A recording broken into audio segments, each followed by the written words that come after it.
Okay, continuing from the previous part, तीन major sources हैं data की और उनमें से जो फर्स्ट सोर्स है दिस इज कॉल्ड सर्वे और द सेंसस। अब ये सर्वे क्या है? सर्वे ये होता है, अब यहाँ पर डेफिनेशन तो आ गई लंबी चौड़ी, अगेन कुछ लोग डेफिनेशन पढ़ने में लग जाएंगे और हो सकता है कुछ लोगों की समझ में आए, कुछ लोगों की समझ में ना आए। मैं आपको तीन की गिनती में समझाता हूँ इस मामले को। अब ये जो बात चलेगी ना वो तीन की गिनती में चलेगी, ये ध्यान में रखिएगा आप। सर्वे और द सेंसस। सर्वे क्या होता है? सर्वे एक ओपिनियन सीकिंग एक्सरसाइज है, ऐसे ही कहते हैं ना हम। तो सर्वे तीन तरह का होता है। दोबारा पढ़ें, डेटा की कितनी सोर्सेज दुनिया में? There are three major sources of the data in which the first source is survey and survey is of three types. तीन किस्म का सर्वे होता है। First type of survey is called question answer. Simple से अगर आपको कोई confusion है तो आपने उस कंफ्यूजन का सवाल किसी से कर लिया, आपको जवाब मिल गया, ये एक सर्वे हो गया। अगर आप एक से ज्यादा सवाल पूछना चाहते हैं तो you can develop a question. पहले तो क्वेश्चनएयर आपके टाइप होते थे, उसके बाद फोटोकॉपियर या कॉपी साइक्लो स्टाइल वगैरह करके उसे डिस्ट्रीब्यूट किया जाता था। ये भी एक तरीका है जो अब भी राइज है, but since we are living in the era of digital world, तो डिजिटलाइजेशन को यूज करते हुए हम बहुत सारे ऑनलाइन मीडियम्स यूज कर सकते हैं, जिनमें से इस वक्त सबसे ज्यादा चलने वाला गूगल फॉर्म्स है। अगर आप चाहें तो यहाँ पर आप अपना अकाउंट बना के आप कोई भी गूगल फॉर्म स्टार्ट कर सकते हैं, ये ज्यादा मुश्किल नहीं है। आप किसी वक्त भी इस तरह के फॉर्म डिस्प्ले हो जाएंगे, आप यहाँ पर इसका टाइटल लिखें, टाइटल लिखने के बाद आप ये फील्ड जो है वो खुद ब खुद जनरेट करते जाएं, क्वेश्चंस आपके यहाँ से ऐड होते रहेंगे और सारे क्वेश्चंस ऐड करके आप फाइनली इसको सेंड करेंगे तो आपको इसका एक unique URL, universal resource link वो दे देगा। वो यूआरएल आप कहीं भी पेस्ट कर दें अपनी टाइमलाइन पे या किसी और जगह पर आप ईमेल के थ्रू भेज दें, ग्रुप ईमेल पे, तो आपको जहां जहां आपकी ईमेल जाएगी वहां वहां यूआरएल मिलेगा। जब वो आपका यूआरएल क्लिक करेंगे तो आपका क्वेश्चनएयर उसके सामने आ जाएगा एंड आफ्टर फिलिंग द क्वेश्चनएयर आपके पास आप नोटिफाइड हो जाएंगे और एक्सेल की जो शीट है आपके पास वो डेटा की बनना शुरू हो जाएगी। तो ये तो डेटा का एक पहला तरीका जो मैंने आपको बताया, मैंने कहा ये सर्वे का पहला तरीका। तीन किस्म का सर्वे है। फर्स्ट सर्वे क्वेश्चन आंसर, यकीनन आप क्वेश्चन पूछें आंसर मिलते रहेंगे आपको और इस तरह से आपका पूरा क्वेश्चन डेवलप हो जाएगा। तो पहली सोर्स है क्वेश्चन आंसर, पहला सर्वे है, सॉरी सोर्स मैंने गलत कह दिया, पहला survey question answer. Second type of survey क्या है? Second type of survey is usually identified as investigation. अब इन्वेस्टिगेशन क्या है? इन्वेस्टिगेशन तो पुलिस वाले करते हैं, कुछ याद है, ध्यान में आ रहा है ना? तो इन्वेस्टिगेशन लॉ इन्फोर्समेंट एजेंसीज वगैरह करती हैं। क्यों होती है इन्वेस्टिगेशन की बात, जरूरत क्यों पड़ती है? यकीनन कुछ ऐसे सवालात होते हैं जिस पर रिस्पोंडेंट आपको या तो रिस्पॉन्ड नहीं करेगा या वो झूठ बोलेगा, क्योंकि पर्सनल लाइफ से रिलेटेड बहुत सारे ऐसे सवाल आते हैं जिसका रिस्पॉन्डेंट ओपनली जवाब नहीं देता। फॉर एग्जाम्पल, अगर किसी से ये पूछ लिया जाए कि क्या तुम पोर्नोग्राफिकल मटेरियल देखते हो नेट के ऊपर, तो आप मुझे बताएं कि इसका जवाब सही मिलेगा? वो उल्टा आपको सस्पेक्ट करेगा कि ऐसा बेहुदा सवाल आप मुझसे कर क्यों रहे हैं। बावजूद इसके कि वो देखता होगा, वो नहीं बताएगा आपको। इसकी एक वाज़ेह एग्जांपल पीके मूवी है आमिर खान की। अब आप देखें पीके जो आमिर खान बना हुआ है, वो फाइनली जब स्टूडियो पहुंचता है तो वहां पर स्टूडियो में एक साहब की जेब से कुछ निकल के गिर जाता है। मैं वजाहत नहीं करूंगा क्योंकि मुझे अंदाजा है कि कल्चर्ड वे में रहना है मुझे, लेकिन जिन लोगों ने पीके मूवी देखी है वो हंसेंगे इस बात को सुन के कि वाकई जब वो चीज ले जाकर उन साहब को देता है कि आपकी जेब से गिरी है, तो वो साहब डिसोन कर देते हैं, ये तो मेरी है ही नहीं। तो याद रखें इस तरह के सवालात, इससे रिलेटेड सवालात के जवाब डायरेक्ट नहीं मिलेंगे।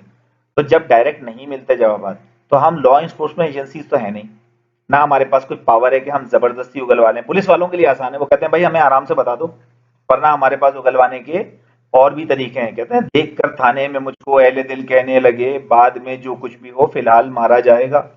अजराए तफन्नुन ये भी कहा जाता है कि पुलिस करा लेती है हर चीज बरामद, उससे भी कि जिसने वो चुराई नहीं होती। तो ये सारी बातें अगर देखी जाएं तो पुलिस के लिए तो आसान है, लेकिन हम और आप अगर इन्वेस्टिगेटर हैं, हम अगर आप रिसर्चर हैं, तो हम इस तरह के सवालात के जवाब कैसे लेंगे जो इन्वेस्टिगेशन बेस्ड हो, जिसका रिस्पॉन्डेंट सही जवाब नहीं दे रहा। तो याद रखें इन्वेस्टिगेटिव सर्वे करने के तीन तरीके हैं। ये इन्वेस्टिगेटिव सर्वे की बात कर रहा हूं जो सर्वे की सेकंड टाइप है। तीन की गिनती मैंने आपको बताई ना, पहला सर्वे क्वेश्चन आंसर, दूसरा सर्वे इन्वेस्टिगेशन। इन्वेस्टिगेशन तीन तरीकों से होती है, in which the first method is called, इसमें कहलाता है एनोनिमिटी। आप एनोनिमस कर दें, यानी सर्वे क्वेश्चनर है उसके ऊपर से उसकी जो प्रोफाइल है उसकी आइडेंटिफिकेशन गायब कर दें, उसका नाम, उसका एड्रेस, उसका फोन नंबर, ये सारे सब क्वेश्चन उड़ा दें। जेंडर से स्टार्ट करें, और आपने सुना होगा बहुत सारे जो न्यूज़पेपर्स होते हैं उसमें कहा जाता है नाम ना बताने की शर्त पे एक ऐनी शाहिद ने ये सारी बातें बताई, या किसी गवर्नमेंट ऑफिशियल जो है उसने अपने इदारे के बारे में ये सारी बातें बता दी, तो नाम सीगा राज में रखा जाएगा, ये तो सभी जानते हैं। एनोनिमस कर देते हैं तो लोगों के पास ये कॉन्फिडेंस होता है, चूंकि हमारी आइडेंटिटी रिवील नहीं हो रही, लिहाजा हम सारी बातें बता देते हैं। दूसरा तरीका इन्वेस्टिगेशन करने का ये ट्रस्ट डेवलपिंग एबिलिटी। अगर आपके पास एज ए सर्वेयर वो एबिलिटी है कि आप किसी तरह अपना ट्रस्ट कायम कर दें रिस्पोंडेंट के ऊपर, तो वो आपको सारी बातें बता देगा। ट्रस्ट कायम कैसे करते हैं? डॉक्टर से अच्छी तरह कोई नहीं जानता ये काम करना।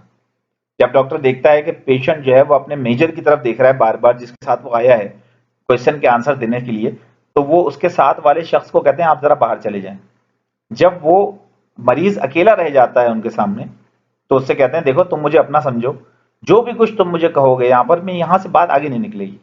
यकीनन जब वो ट्रस्ट डेवलप हो जाता है तो फिर पेशेंट अपनी असल कहानी सुनाता है और उसके हिसाब से डॉक्टर प्रेस्क्राइब कर देता है। तो ट्रस्ट बिल्डिंग एक्टिविटीज मैंने देखी डॉक्टर से अच्छी कोई नहीं कर सकता, लेकिन बाकी लोग भी अपने अंदर ये एबिलिटी डेवलप कर सकते हैं। तीसरा तरीका इन्वेस्टिगेशन का वो क्या हो सकता है? वो है बाउंसर क्वेश्चंस। यानी एक सवाल पूछें, अगर वो जवाब नहीं दे रहा या हेजिडेंट है तो आप उसी से रिलेटेड दूसरा सवाल पूछें जो पहले सवाल का बाउंसर हो, और इसी तरह क्वेश्चंस कर करके उसके दिल की बात जो है वो सामने ले आए। तो याद रखें ये चीज, इसके अंदर एक आर्ट इन्वॉल्व है। अगर ये आर्ट किसी को भी सीखना है तो वो किसी भी वक्त जो न्यूज चैनल्स हैं उनके एंकर हजरात को स्टडी कर ले। जब वो फोन लाइन पर भी किसी लीडर को कनेक्ट करते हैं तो वो सवालात पूछते हैं, लीडर जवाब नहीं देता या कहता है नो कमेंट, तो वो कभी भी स्टबॉर्न होकर ये नहीं कहते कि नहीं आपको तो जवाब देना पड़ेगा। वो कहते हैं अच्छा आप इस बात का जवाब नहीं दे रहे तो इस बात का जवाब दे दें। वो मुख्तलिफ सवालात पूछते हैं और आखिर में वो डिड्यूस कर लेते हैं कि एक्चुअली रिस्पोंडेंट के दिल में क्या है। तो बाउंसर क्वेश्चंस रखे जाते हैं ये चीज चेक करने के लिए कि रिस्पोंडेंट कितना सीरियसली रिस्पॉन्ड कर रहा है। तो ये तीन चीजें मैंने आपको बता दी इन्वेस्टिगेटिव सर्वे की। तो आप बताएं मुझे, first survey question answer, second survey investigation. अब थर्ड सर्वे क्या है? थर्ड सर्वे होता है ऑब्जर्वेशनल, ये आंखों से होता है। अब सबसे बड़ी बात कहते हैं ना, आंखें वालों आंखें बड़ी नेमत हैं। अल्लाह ताला ने जो इंसान को आंखें अता की हैं, इसमें बहुत बड़ी नेमत अल्लाह ताला ने रखी है जो अल्लाह ताला ने हमें अता की है। सवाल ही पैदा होता है हम आंखों का कितना पॉजिटिव यूज करते हैं या कितना यूज कर रहे होते हैं। तो सबसे बड़ी बात, आंखों के ऊपर अशार देख लें, खोल आंख जमी देख, फलक देख, फिजा देख, मशरिक से उभरते हुए सूरज को जरा देख। और इसके अलावा आंख जो कुछ देखती है लब पे आ सकता नहीं, मैं हैरत हूं कि दुनिया क्या से क्या हो जाएगी, बनाकर फकीरों का हम भेस गालिब, तमाशाए अहले करम देखते हैं। इसी पर एक और शायर ने कहा, दाग ने गालिबन, कि तमाशाए दैरो हरम देखते हैं, तुझे हर बहाने से हम देखते हैं, हमारी तरफ अब वो कम देखते हैं, वो नजरें नहीं जिनको हम देखते हैं, गनीमत है चश्मे तगाफुल भी उनकी, बहुत देखते हैं जो कम देखते हैं। तो याद रखें जो नहीं देख रहा होता ना, हमें लग रहा होता है वो नहीं देख रहा, लेकिन वो देख रहा होता है। ऑब्जर्वेशनल सर्वे लोग करते हैं। ऑब्जर्वेशनल सर्वे किस किस तरह का होता है? कोई ऑब्जेक्ट आया, उस ऑब्जेक्ट को लोग कनखियों से देख रहे हैं। अब वो ऑब्जेक्ट कोई भी हो सकता है, जिसको वो पसंद कर रहा हो, वो उसको देखता है, वो हर एंगल से जाके देखता है, वो बार बार देखता है, ऐसे ही हो रहा होता है ना। अब ये सारी चीजें ऑब्जर्वेशनल है। ऑब्जर्वेशनल सर्वे की जरूरत रिसर्च में क्यों पेश आती है? क्योंकि अब मैं आपको इसकी तौजीह दे रहा हूं जो कि थोड़ी बहुत साइंटिफिक है। अब ये ऑब्जर्वेशनल सर्वे इस तरह का होता है कि जो पेशेंट अगर किसी डॉक्टर के पास आया, हो सकता है वो डेफ हो, वो बता ही नहीं सकता हो, डम्प हो, यानी वो बोल नहीं सकता। अब वो डॉक्टर क्या कहेगा, नहीं नहीं इसको बताना पड़ेगा अपनी अपनी जो प्रॉब्लम्स हैं। तो ये अगर वो जिद पकड़ लेगा डॉक्टर तो फिर तो इलाज नहीं कर सकता। इसी तरह अगर किसी फर्म के पास जाए एज ए कंसल्टेंट, तो कई दफा हमें ये सुनने को मिलता है कि जब हम जाते हैं और जाके पूछते हैं हाँ जनाब क्या मसला है आपका, तो जवाब में ये कमेंट मिलता है कि जनाब हम क्यों बताएं आपको मसला, आप है ना, आप हमारा मसला खुद हमारी ऑर्गेनाइजेशन में चल फिर के देखें क्या मसला है हमारा। तो ये वैसी बात है कि मैं अपने दिल के सभी सवालों को अपने दिल में छुपा के रखूं, मगर ये चाहूं कि तेरी आंखों में उनके सारे जवाब देखूं। तो बात ऑब्जर्वेशनल सर्वे पे आ गई है। आई एम सॉरी अगर मैं बहुत ज्यादा अशार यूज कर रहा हूं, लेकिन मैं कोशिश ये करता हूं कि मैं क्लियर कर दूं कॉन्सेप्ट को कि अल्लाह ताला ने जो आंखें दी हैं उन आंखों का क्या यूजेज है। तो आप tell me honestly, how many of you do make an eye contact while talking to a person who is just sitting or standing in front of you? आप में से बहुत सारे लोग इस बात को कहेंगे कि हम नहीं देखते आंखों में। We are used to look here and there while talking to a person who is just sitting or standing in front of us। अरे डेटा की सोर्स सामने है, हम नहीं देखते उन्हें। क्यों? क्योंकि शाइन